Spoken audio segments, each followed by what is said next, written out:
everyone, and welcome back to another exciting episode of Comic Cave. My name is Chris, and I'm here with my hetero life mate, Mr. Russ. What's going on? Today we have an exciting topic for you guys. It's called Comic Cave Podcast. Jumping from the comics onto the big screen, we're going to be reviewing the Infinity Gauntlet and how that's translated over to the big screen. We're going to be reviewing Batman v Superman and how that's translated over to the big screen. And last but not least, Dragon Ball Z and how that's translated. Technically just Dragon Ball. Dragon Ball. We'll get into that. We'll get to it. So starting off first, the Marvel side, Marvel's Infinity Gauntlet, and that, as you know, I mean, you've seen, what is it, like 20-something movies now?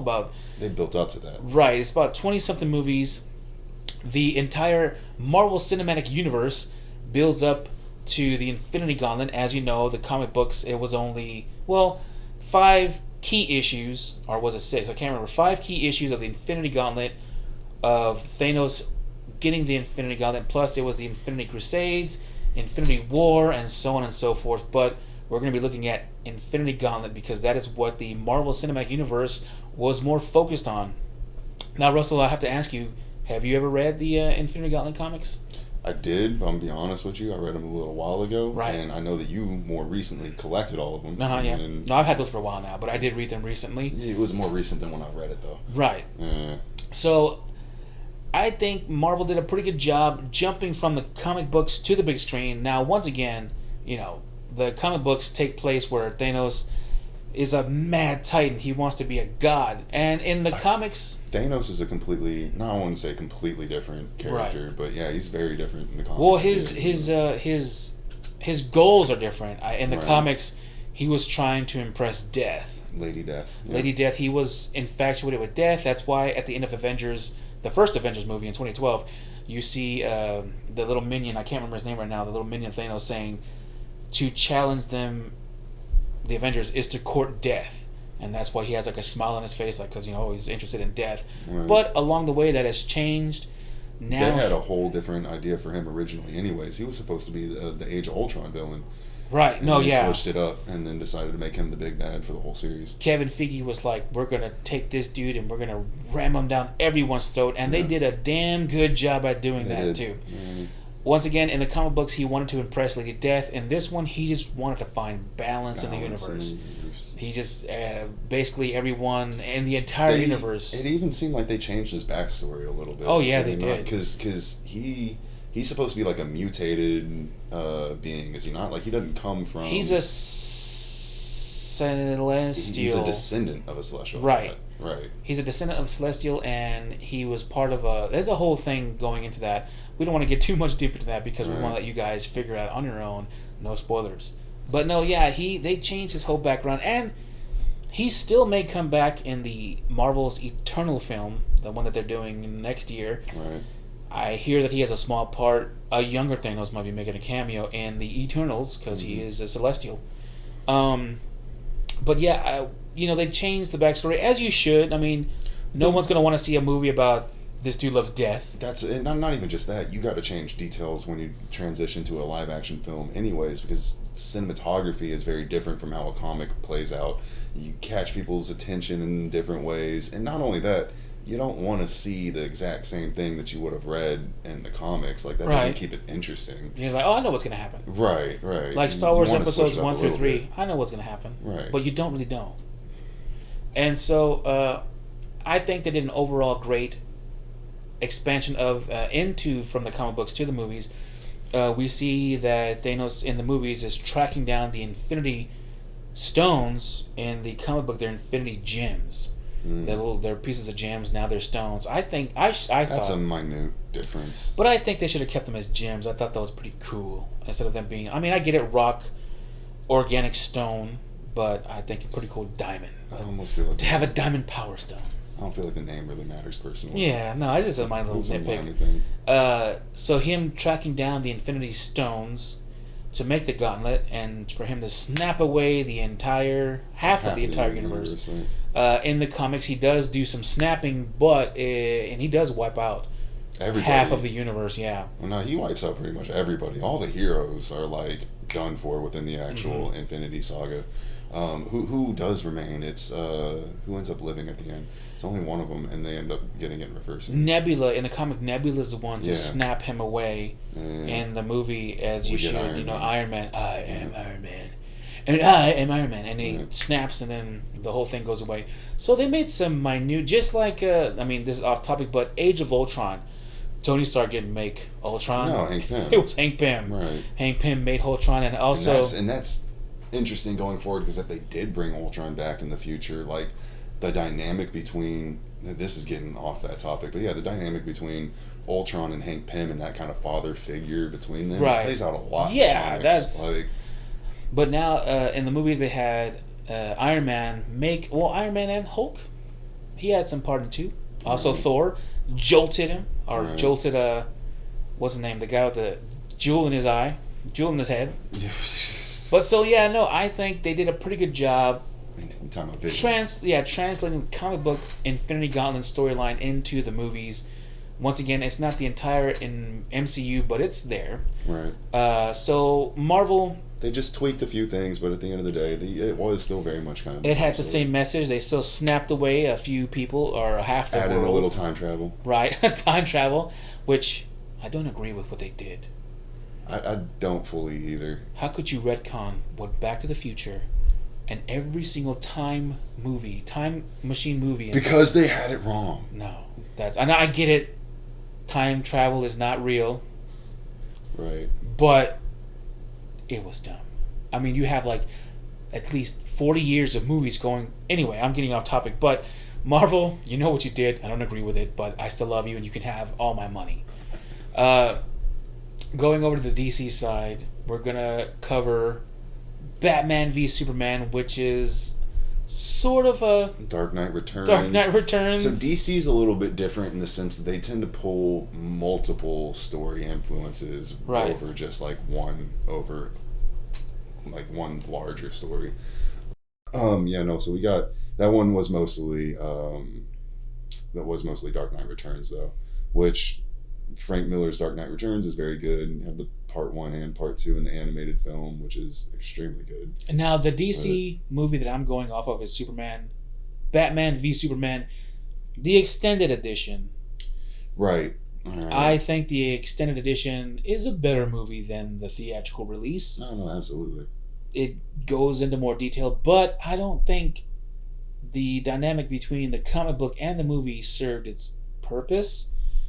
Where do you think that they fell off? Everywhere. The only thing that I could say relates the movie to the comic books, and I don't know if Zack Snyder tried to relate the comic book to the movie, but I mean, let's face it, Batman versus Superman. And him getting the suit in order to face Superman. Right, and the same suit from... I mean, he didn't get an arrow shot at him for the kryptonite, but he still got the kryptonite shot in his face. Yeah, it's still... And the spear, which I guess could have been the arrow. Like, I don't know. Joker was not in this one. Mm-hmm. The Dark Knight Returns is, the Joker. Right. The president did not order Superman to kill Batman. It was actually Lex Luthor who ordered Superman to kill Batman. You had no Green Arrow.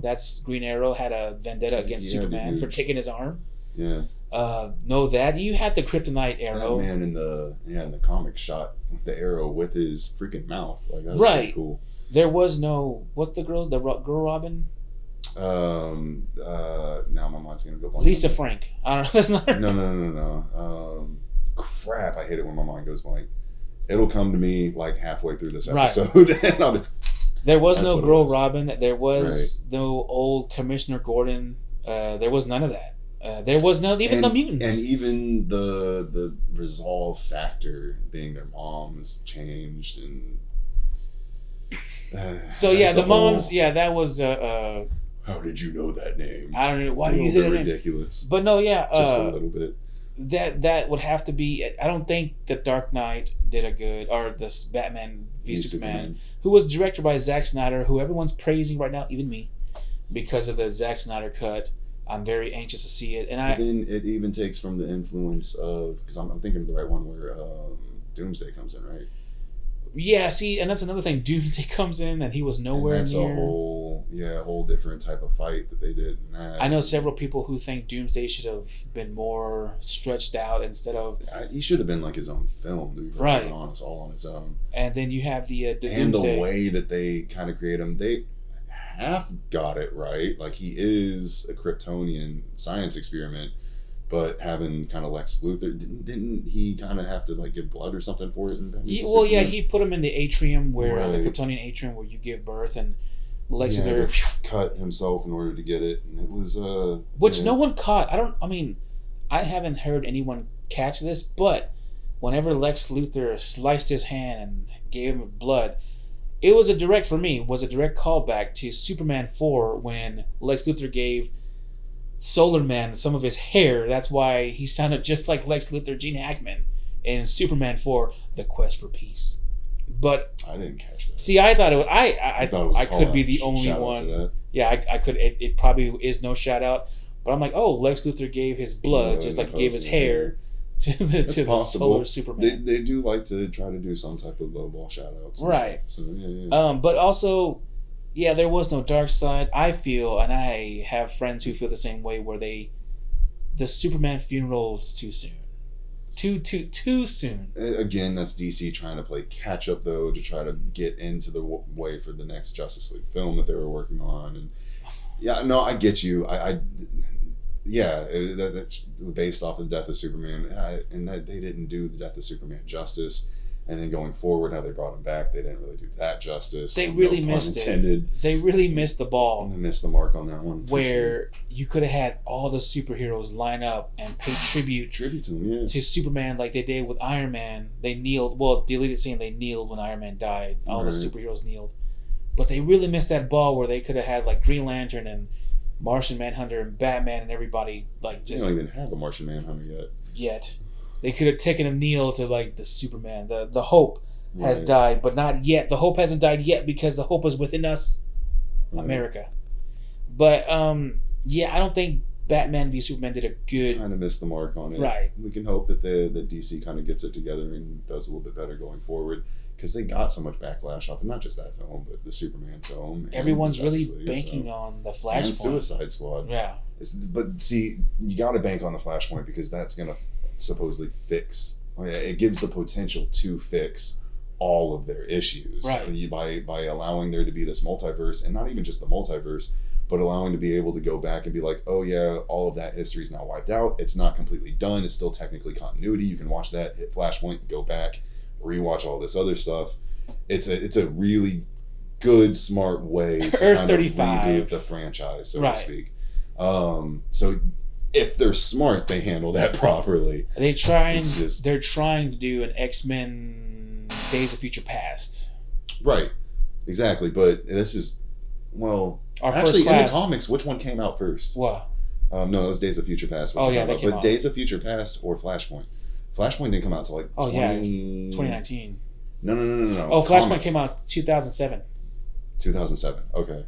And then Days of Future Past was before that. Way before that. Like way before that. 80s. Yeah. It came out in the 80s. So yeah, I guess that we're doing an X-Men thing. So this time, Marvel, once again, wins against Trumps over DC Comics. But now we're going to... As far as the live action stuff goes. Okay, I'll give you that.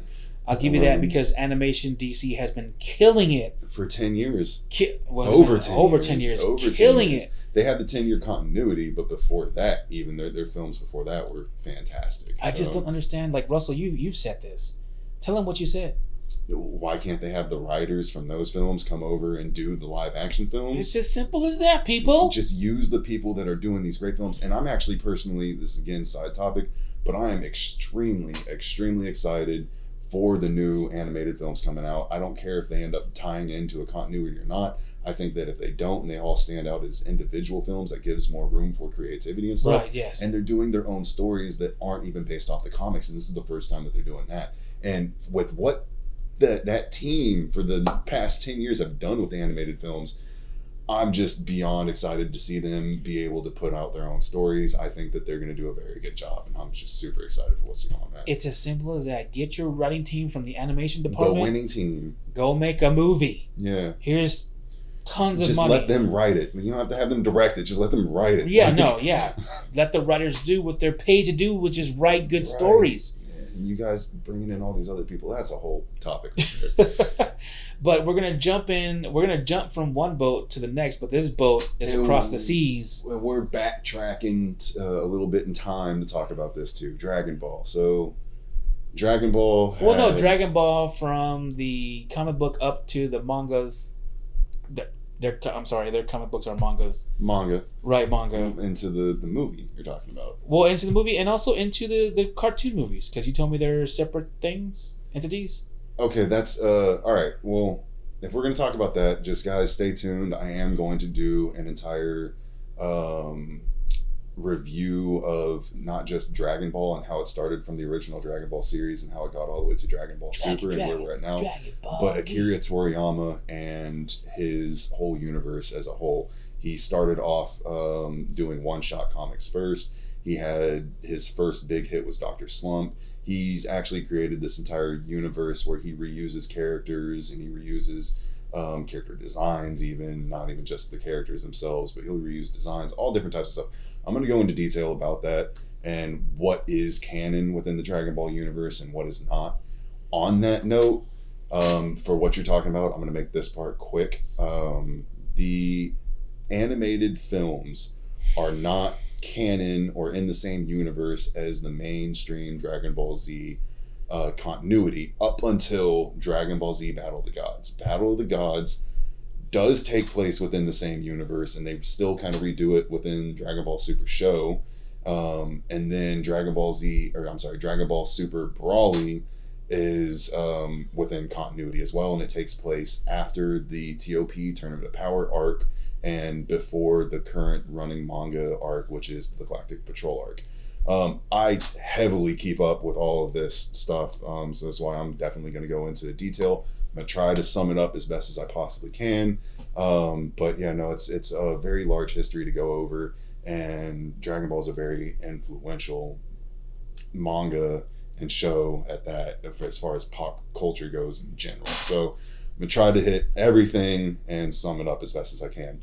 It's something I've actually been working on for a couple of weeks now, just trying to make sure that all my points and ideas are there. So I haven't quite recorded this yet, but it's coming soon. It's coming very soon, within the next week or so. With that being said, we're going to jump into Dragon Ball Evolution, one of my favorite movies of all time. And I'm going to smack the crap out of them for you people. You don't need to get mad yourself.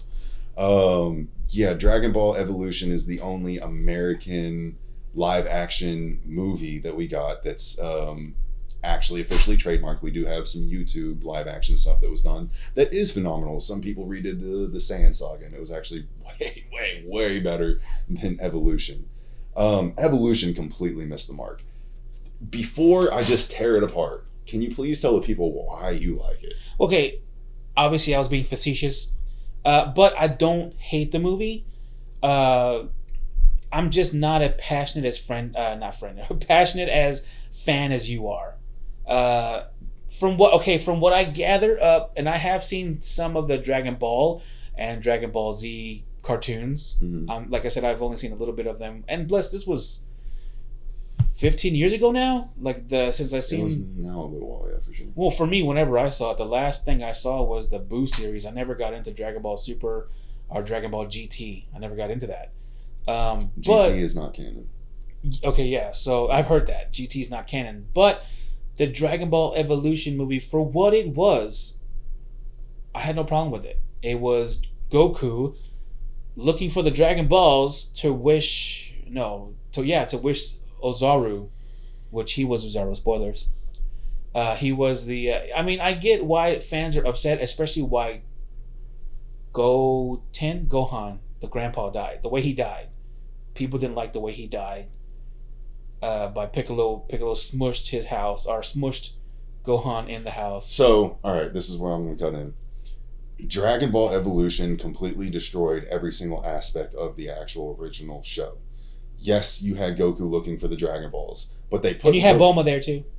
They put Goku in high school. Dumb as... I'm not going to curse, but super dumb. Goku was raised by his grandpa out in the middle of the wilderness by himself. He had no interaction with any other human being until Bulma came around. And then she just came across him because she was searching for the Dragon Balls, and she actually ends up hitting him with her vehicle, and then that becomes altercation. Then she tells him about the Dragon Ball, finds out that he has the 4-star Dragon Ball, says, hey, I want that 4-star Dragon Ball. Right? That's not the 4-star. Come on, bro. 4-star right here. Yeah. So yeah, and then that's where their journey begins. I'm not going to recap the entire Dragon Ball series. But yes, the way that Grandpa Gohan dies is Goku looked at the moon and changed into the Uzaru, crushed his grandpa by accident, doesn't remember this. I remember that, yeah. And then that set aside, they put him in freaking high school, bro. Geeko. Like, and the only thing, like, they even put Master Roshi within this he was good. The dude who plays him is good. Right. His character was not. Chow Yun Fat. His character was not. When they announced this coming out, so many people had high hopes for it because of who they casted for Master Roshi. So you don't think he did a good Roshi? No. He was a perverted old man. Everything. I don't want to yell right now. Everything in that movie was wrong. Well, every single freaking detail. How he even freaking learned the Kamehameha. The fact that when the King Piccolo even came in and he was defeated at the end, they had him get better by putting a rag on his head like he got a freaking cold. He has regeneration abilities. Why is he having the rag on his freaking head? I'm sorry. I'm getting mad that they can see me here, okay? Like, no. Everything about the Dragon Ball Evolution movie was completely just now hold on. With that logic, and we talked about this a few episodes ago, you should also hate the Super Mario Brothers movie, but you don't. But that's based off of a video game. How the heck can you take the lore from a video game? This is the reason why I don't necessarily hate on Sonic either. You're taking the lore from a video game which doesn't really have a whole lot of lore to begin with, and you're trying to make it into something cinematic. Again, you have to come up with dialogue. You have to come up with Dragon Ball Z came out in 2006. You have to come up with actual character development at this point. Yeah. They butchered the character development of Goku. They butchered the character development of all these other characters. And why do you think that is? Because they wanted to Americanize it to an extent. And they see American kids in high school, I guess. But like, why you got Goku in high school? Like, why did you put him in that setting to begin with? And the way that they even had him train... How else was he going to meet Chi-Chi? Wait. The same way he did in the comics, on his journey. The same way that he meets everybody else and turns them into a friend. Shut up. So, in addition to that, you made Goku have to train to do the Kamehameha. No, he did that in his first freaking try. Stop. Just literally every detail throughout that movie was garbage. They butchered the costumes were on point. The costumes were good. No, they were not. Every single detail of that film was butchered. I don't even really feel like I need to go into detail on this anymore. Like I said, I'm not a really big passionate fan as you. But even as not a passionate fan, please, people out there, comment on this stuff. Like, even if you don't even not really familiar with it, I want you to comment even more specifically. What did you think of Evolution? Like, the fact that we're even talking about it so many years later is kind of repulsing to me. Like... I mean, it could go down as a cult classic. You never know. No, people. I'm not saying that it is. I'm just saying people have made some stuff, really weird stuff, cult classics. Clockwork Orange. Yeah. So I can understand that, but no. I guess no. Like, if I could literally smack you for liking it, I would. I mean, I don't like it. It's not my go-to movie, but I don't have a problem with it because you also don't know the original story and you don't know how bad they butchered it. I just wanted to see a hot Android 19. And again, why was he wishing for...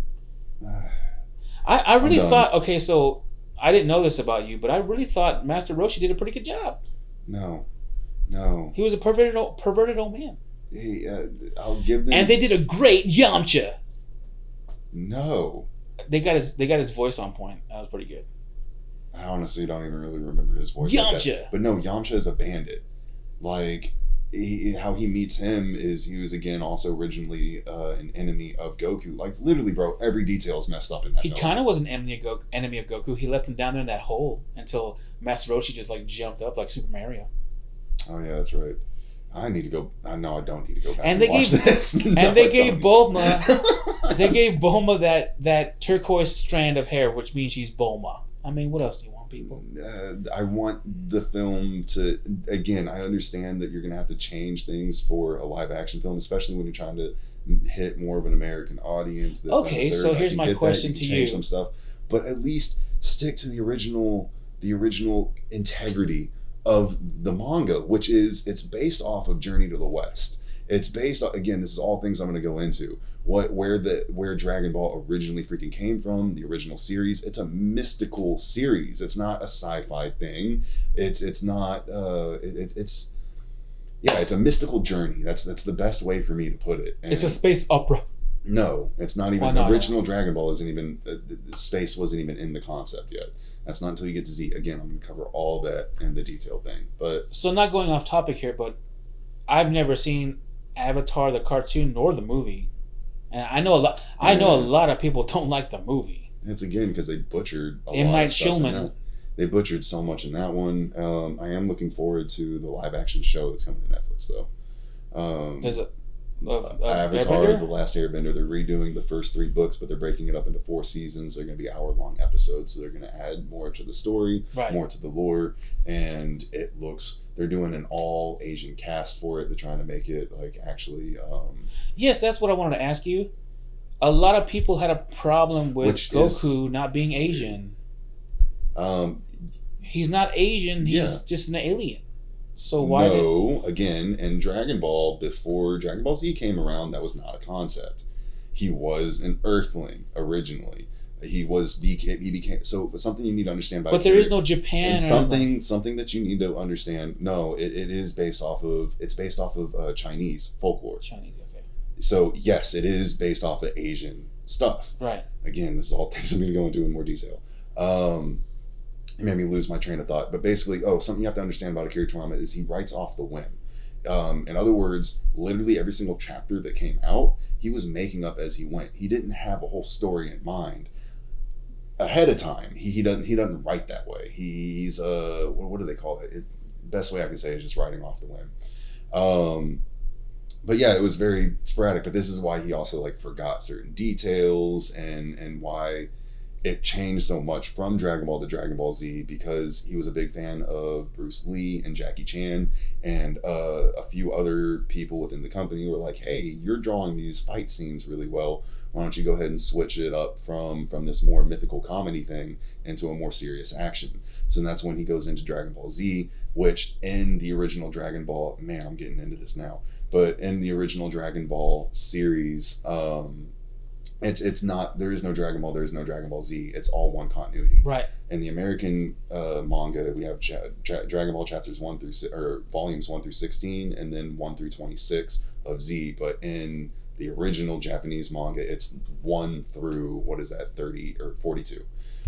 That's the full series. But yeah, it's written on a whim. Stay tuned, guys, because I'm definitely going to go into super detail on this stuff and explain where all of this came from and how Dragon Ball Super is where it's at now, and why, if you dislike it, why you're wrong. But no, I'm kidding. Everybody's entitled to their own opinion, but there's definitely actually reasons why Super is the way that it is right now, and there's actually some good stuff to it and there's some bad stuff to it.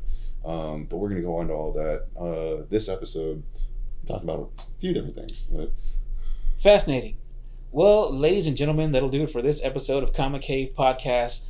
From the pages of the comics leaked onto the big screen, my name is Chris, here with my hetero life mate, Russ. Until next time, ladies and gentlemen, same comic channel, same comic site. Also, yes, please go follow us on Instagram. Comment, subscribe if you guys are digging this content. Yes. Give us some topics to talk about. As you can see, we have a cool setup here. Yeah, more cameras. Getting there.